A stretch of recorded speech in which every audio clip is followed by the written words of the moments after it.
Despite unrelenting predictions from many of you today in the press that we would fail this week, we did exactly the opposite. I'm really glad to tell you that House Republicans pulled together and delivered some major pieces of legislation and huge priorities for the country in the last few days. Let me give you a couple of examples. We passed the Farm Bill, as you know, a major achievement, delivering real relief and certainty for our rural America and for all Americans. This is the first time Congress has done that since 2018. Been quite a while, but we got it done.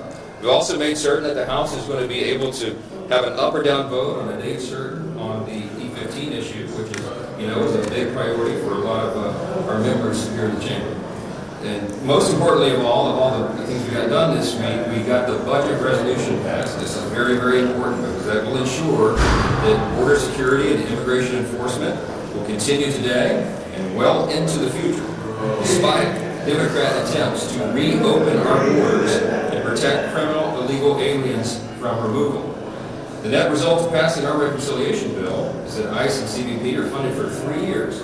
Democrats got absolutely nothing for their political charade and shenanigans out of that. We repeatedly offered in good faith, I want to point out, remind everybody to negotiate on funding these agencies, but ultimately the sad and actually shocking truth is there's not a Democrat in the House or the Senate that believes border security and immigration enforcement should exist at all. By word and deed, Democrats have made clear their desire to defund both of those critical functions of our government. We also passed FISA reauthorization to ensure that the administration is armed with the best possible intelligence to continue eliminating terrorists and defending our homeland. We pray that the Senate can now pass our FISA bill as quickly as possible, and they're deliberating over that right now. Now, I just want to say that sometimes the process around here is cumbersome. That's the way this works. But in spite of our razor-thin, historically small majority, House Republicans continue to deliver for the American people. We will continue to do that for the remainder of the year, and that is a large reason why we are going to win the midterms so that the grown-ups can stay in charge here. Take a few questions. Isn't this a solution on DHS that could have been passed days or weeks ago? Why did it take this long? It could. Here's why. You heard me trash the bill when it came over the first time because it literally was drafted in the middle of the night. It was about 2 o'clock in the morning when they came up with the final language, and it was haphazardly drafted. And what it would do is, of course, orphan and leave out immigration enforcement and border patrol. If you might remember, in 2024, the #1 issue in the election was securing that border. House Republicans did it. The Trump administration, the president did that. And Democrats are upset about it. So they wanted to leave that out. They wanted to orphan these two critical agencies that are under the umbrella of Homeland Security. I remind everybody on the Hill all the time, the Department of Homeland Security is the 3rd largest department of the federal government. It has critical responsibilities. FEMA and the Secret Service and TSA and all these other agencies. But the Democrats said, we'll do some of that, but we're not going to fund border security and we're not going to fund immigration enforcement. That's absurd, and we threw a fit, and we had to.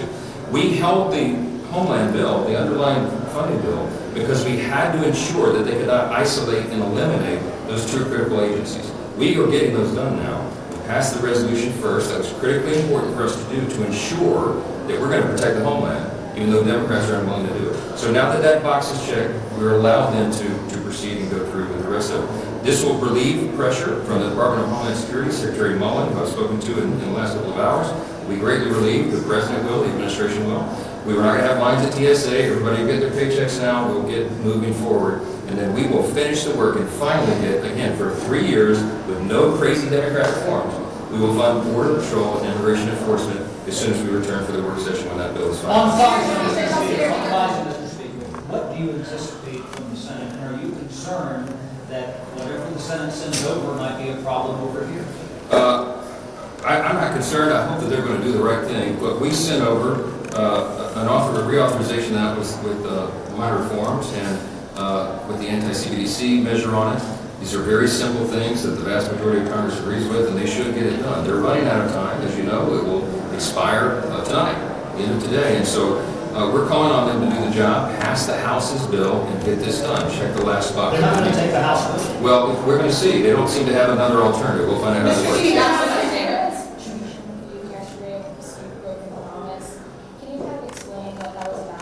I don't know who you're quoting. Okay, so look, they often analogize legislative to making sausage. You don't want to see it made.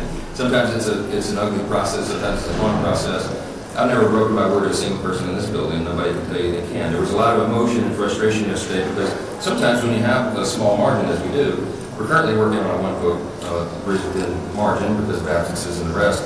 And people have different ideas, different priorities about very contentious pieces of legislation. The equations that we solved on legislation this week were virtually impossible. Many of you said it couldn't be done.